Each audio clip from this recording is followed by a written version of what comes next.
오늘의 시대는 지식 정보화 시대를 지나 인공지능 시대에 살고 있습니다.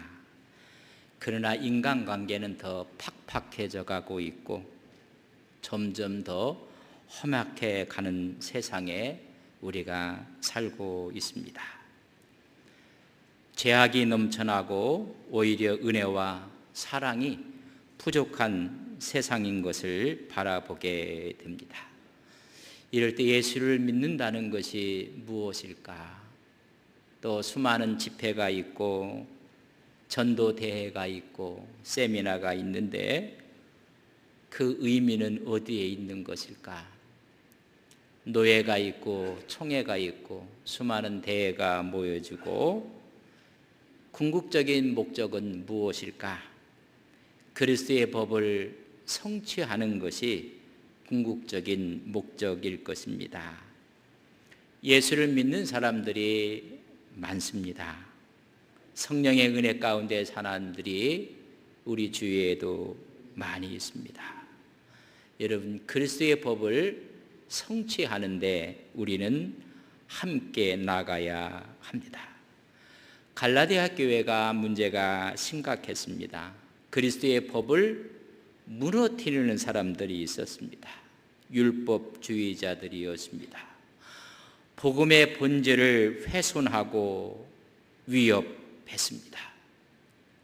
하나님의 복음 그리스도의 법을 가리키는 것이 아니라 다른 복음을 전하고 있었습니다.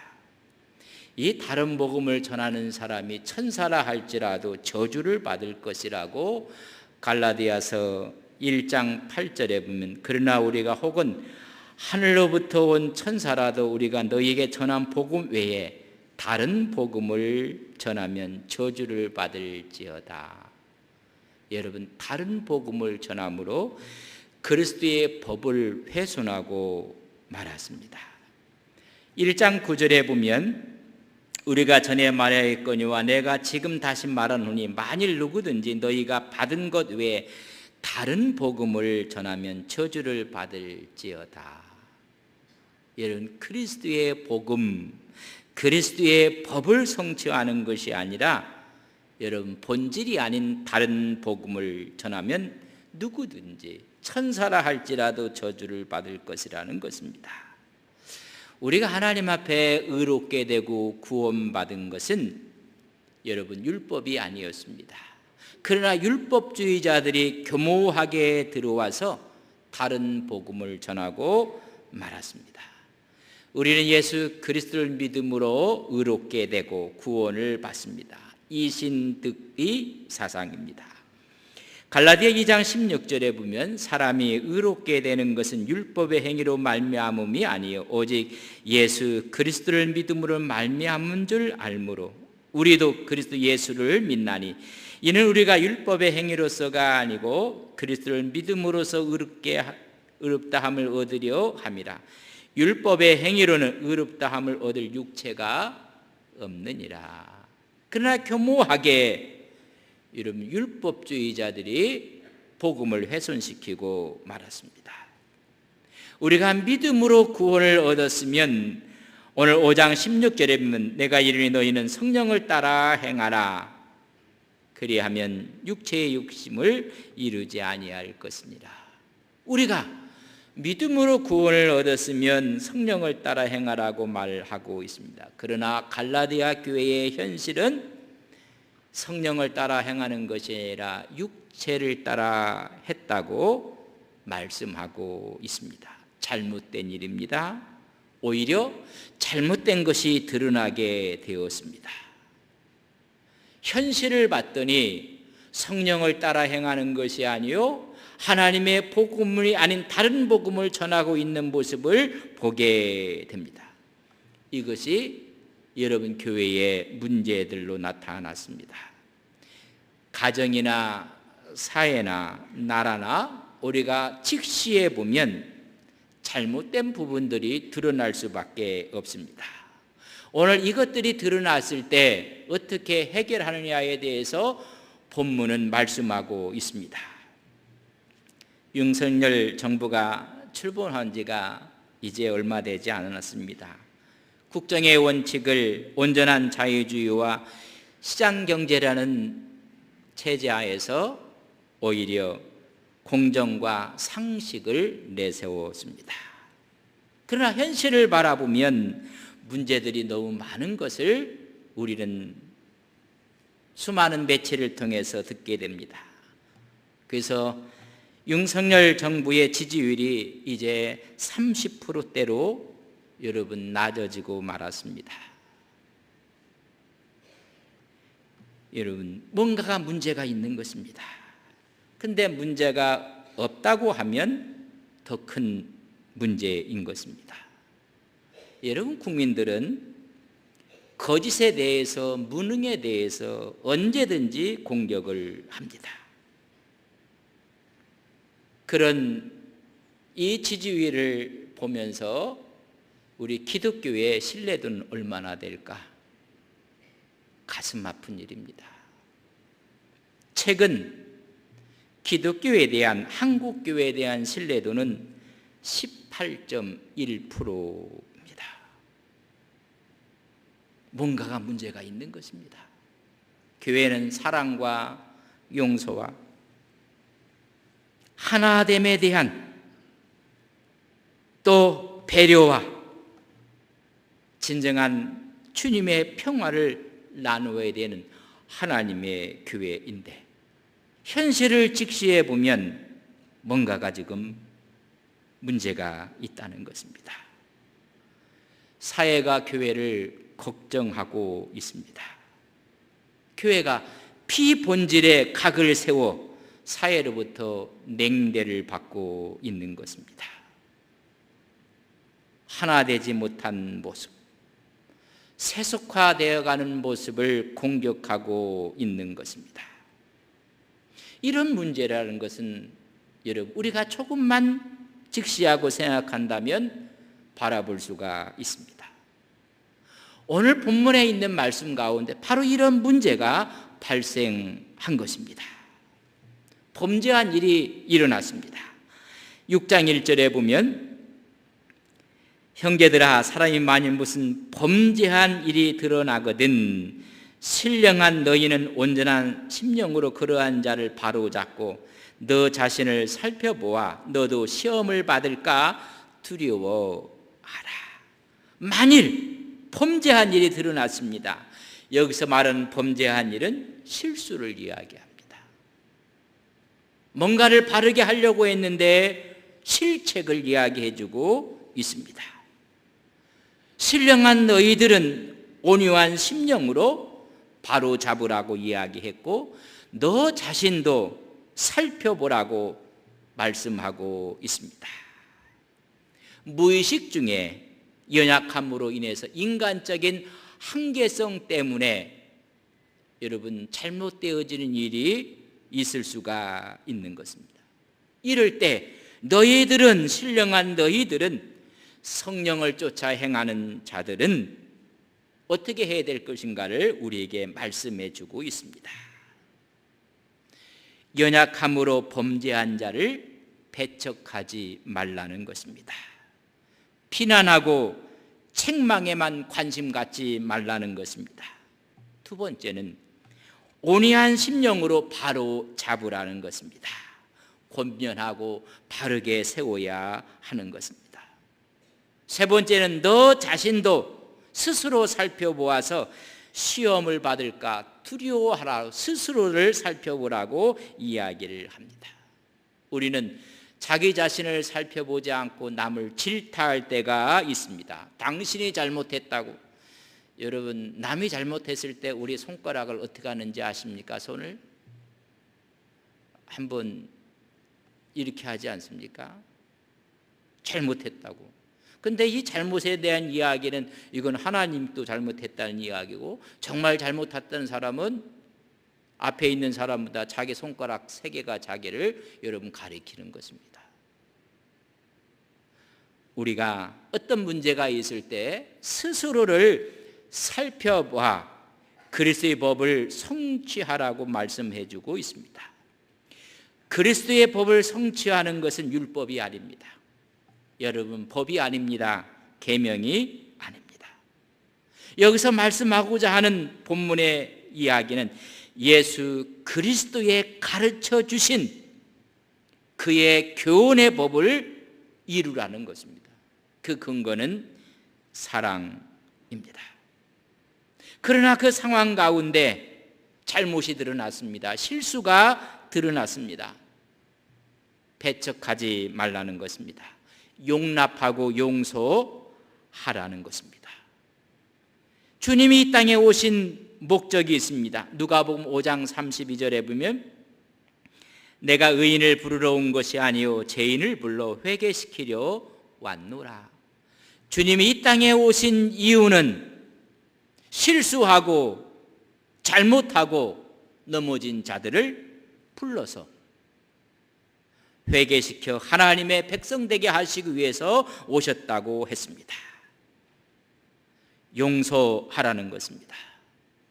베드로는 예수님께 잘 보이기 위해서 예수님 용서는 7번 하면 됩니까?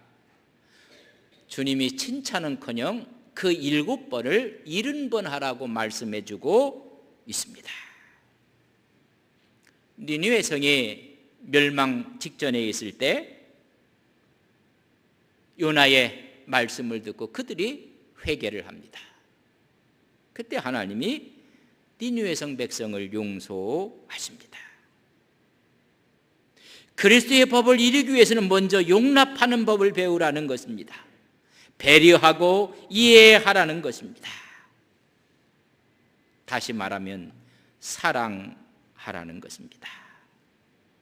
율법과 복음의 한계성을 사랑으로서의 그 경계를 이야기합니다.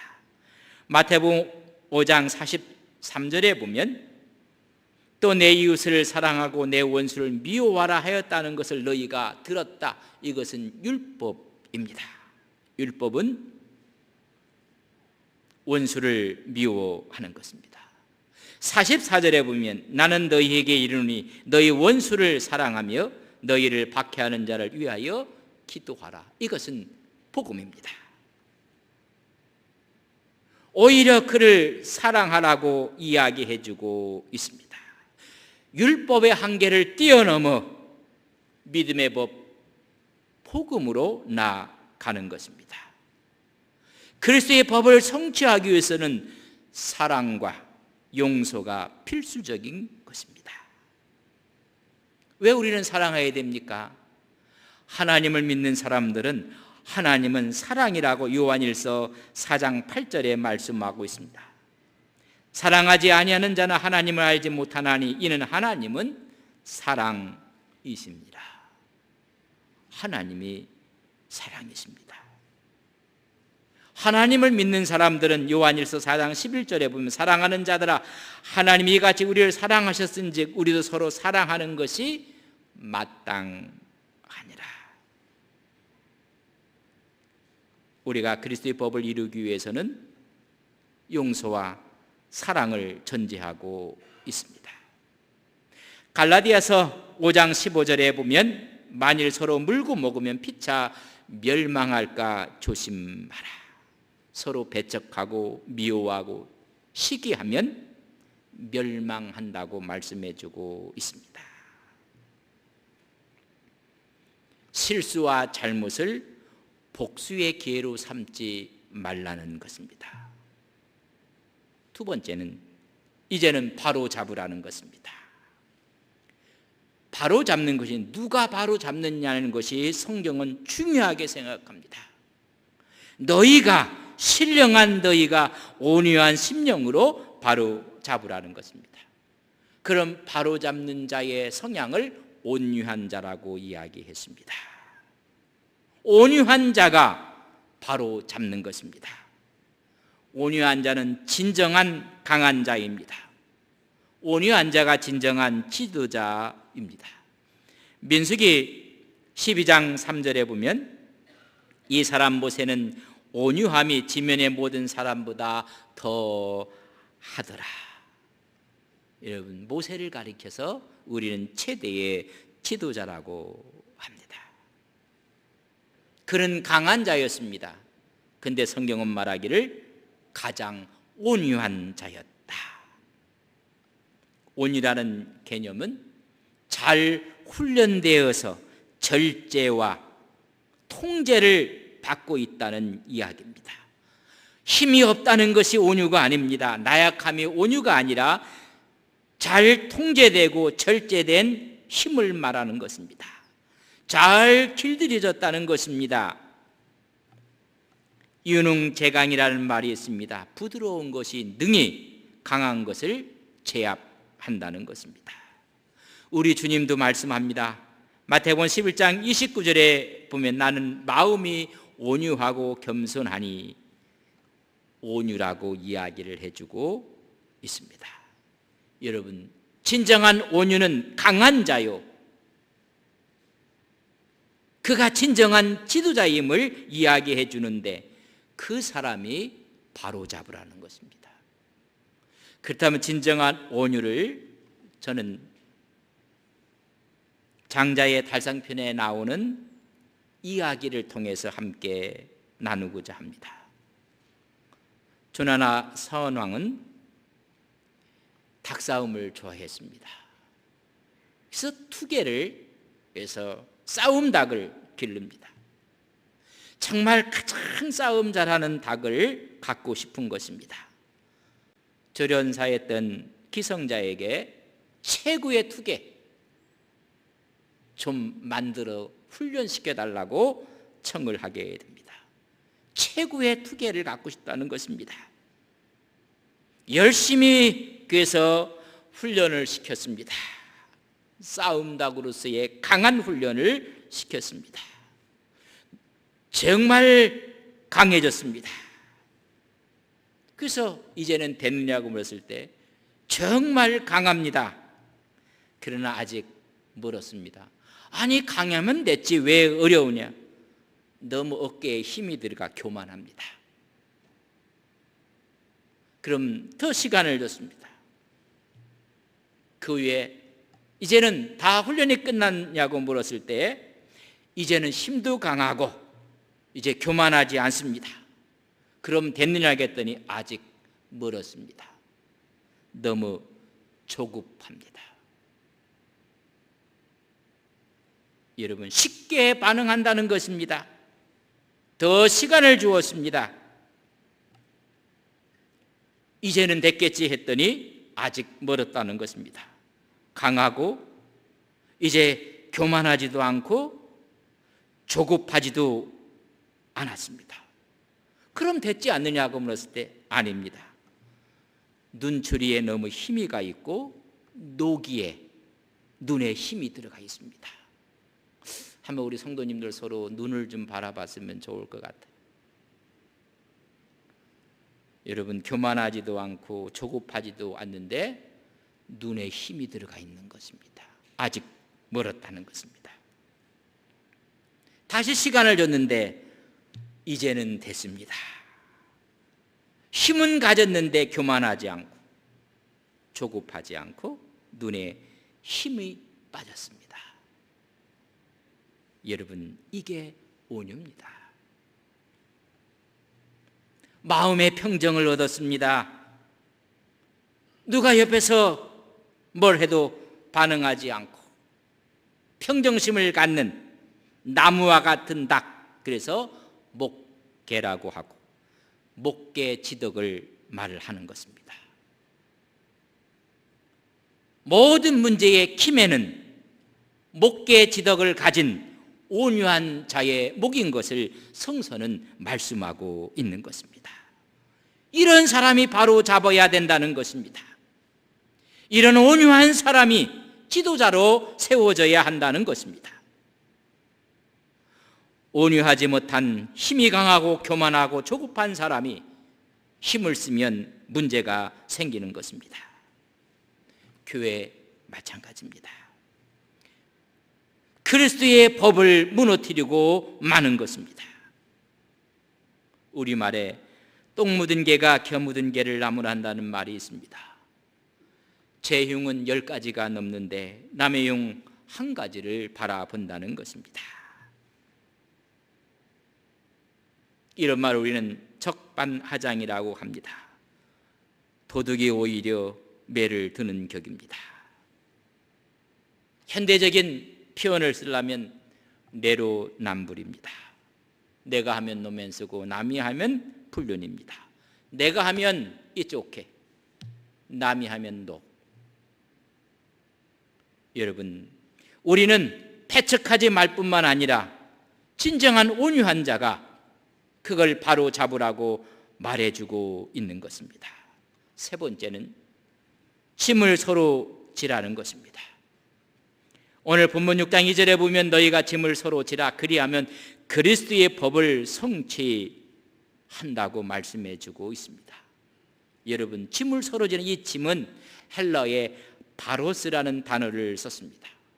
이 바로스는 혼자 감당할 수 없는 짐을 이야기를 합니다. 무거운 짐인 것을 이야기합니다. 그 짐은 n분의 1로 서로 지라는 것입니다. 느헤미야서를 읽어보면 하나님의 성벽이 다 무너졌다는 이야기를 듣게 됩니다.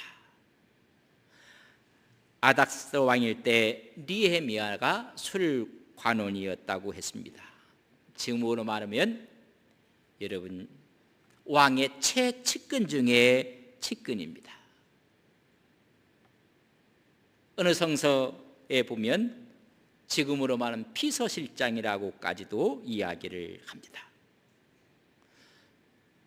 주전 586년 예루살렘이 멸망하고 나서 느헤미야가 술관원으로 있을 때는 멸망한 지 140년이 지난 때였습니다. 여러분, 우리의 조상들의 무능 때문에, 우리의 선진들이 우상 숭배 때문에 나라가 멸망하고 말았습니다. 자기하고는 아무 관계가 없습니다. 먼 이국 땅에서 나서 교육을 받고 그는 훌륭한 사람이 된 사람이 느헤미야입니다. 고국에 다녀온 사람의 이야기를 듣습니다. 성은 다 허물어졌습니다. 성문은 불타버리고 말았습니다.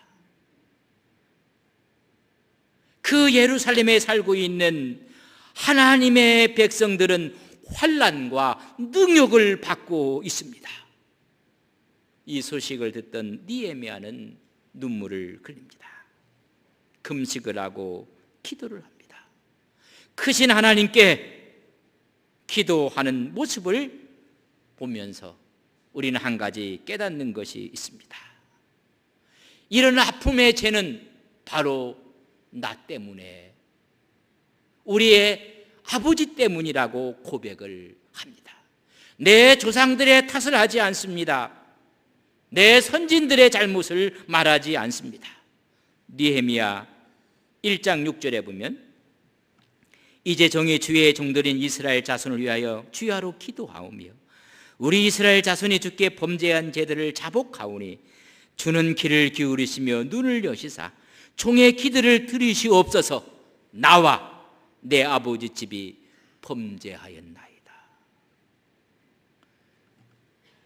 자기가 태어나기 전, 아니 지금 자기가 있는 140년 전에 멸망했던 그 멸망의 책임을 바로 나의 죄라고 고백하는 느헤미야를 보게 됩니다.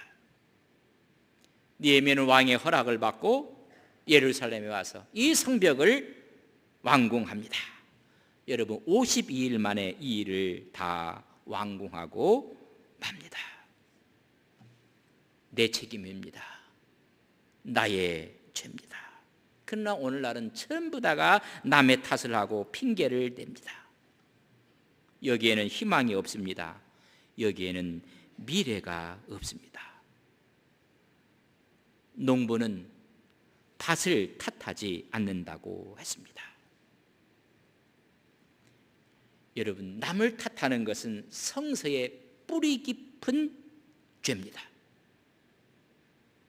하나님께서 아담과 하와를 에덴 동산에서 풍요와 함께 살게 했습니다.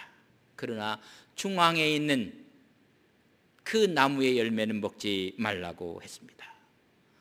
그러나 하와가 뱀의 유혹으로 말미암아 따먹고 말았습니다. 그걸 자기 남편 아담에게도 주었습니다. 이 사실 앞에 하나님께서 왜 이 실과를 따먹었냐고 묻습니다. 하와가 말합니다. 하나님이 만드신 뱀 때문에 따먹은 것입니다. 그는 회개하는 것이 아니었고 뱀을 탓합니다.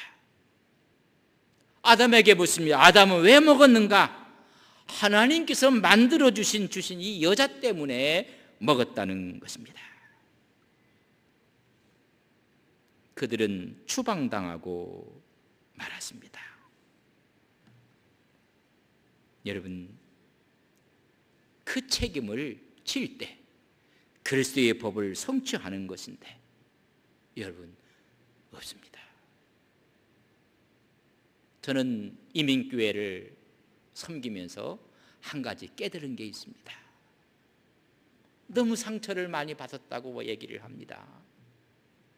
목사님, 이런 상처 저런 상처를 다 듣습니다.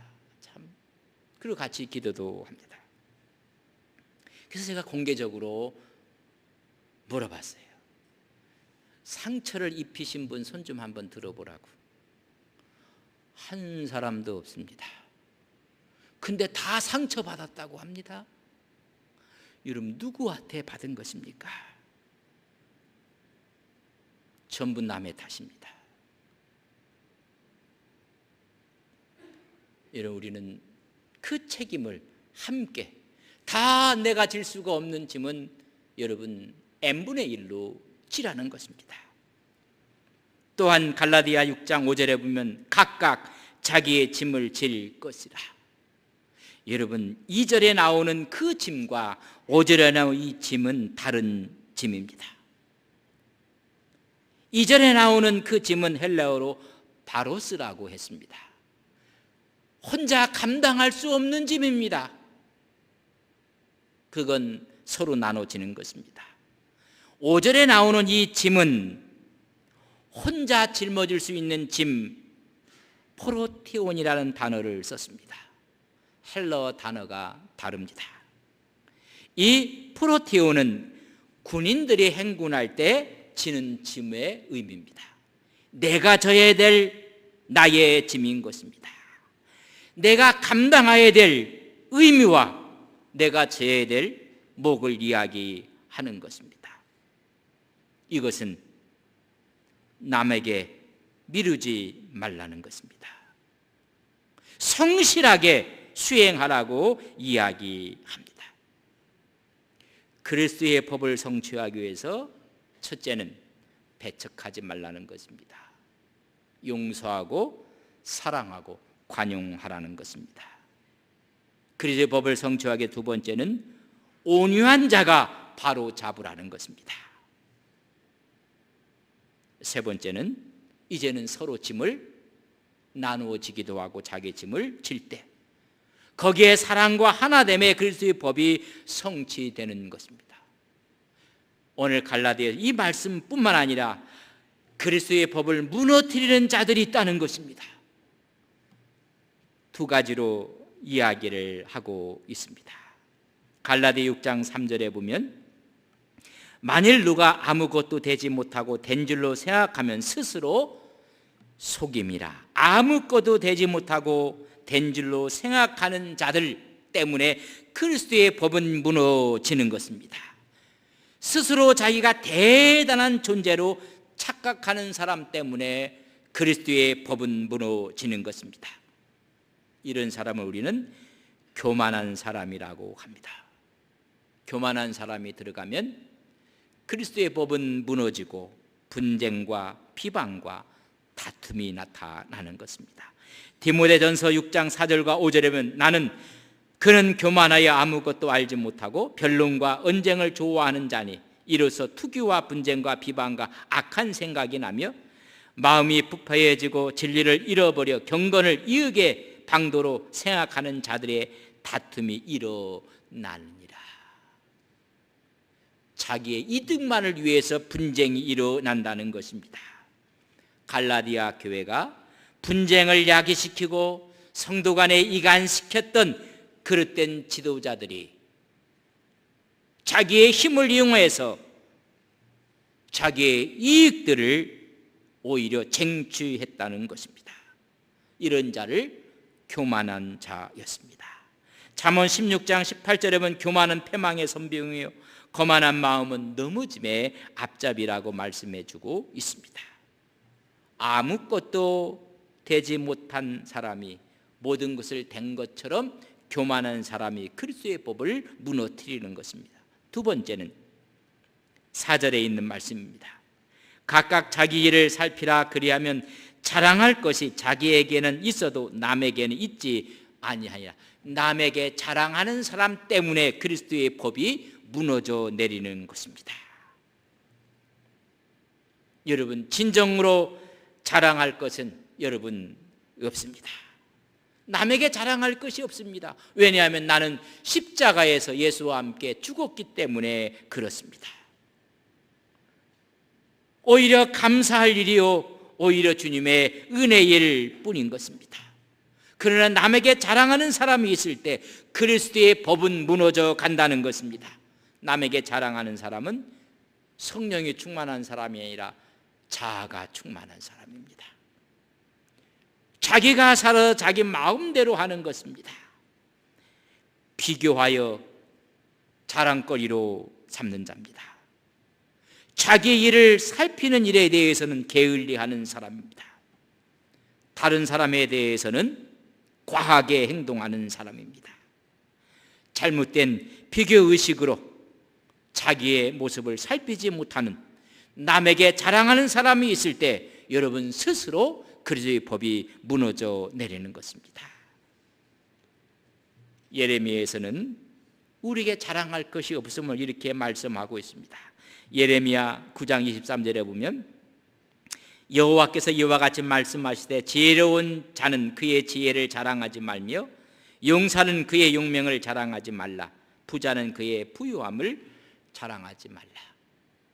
여러분, 자랑이 아니라 하나님의 은혜를 해야 되는데, 그러나 자랑할 것이 있다면 그 다음 절 24절에 보면 자랑하는 자는 이것으로 자랑할지니 곧 명철하여 나를 아는 것과 나 여호와는 사랑과 정의와 공의를 땅에 행하는 자인 줄을 깨닫는 것이라. 이는 나는 이 일을 기뻐하노라. 여호와의 말씀.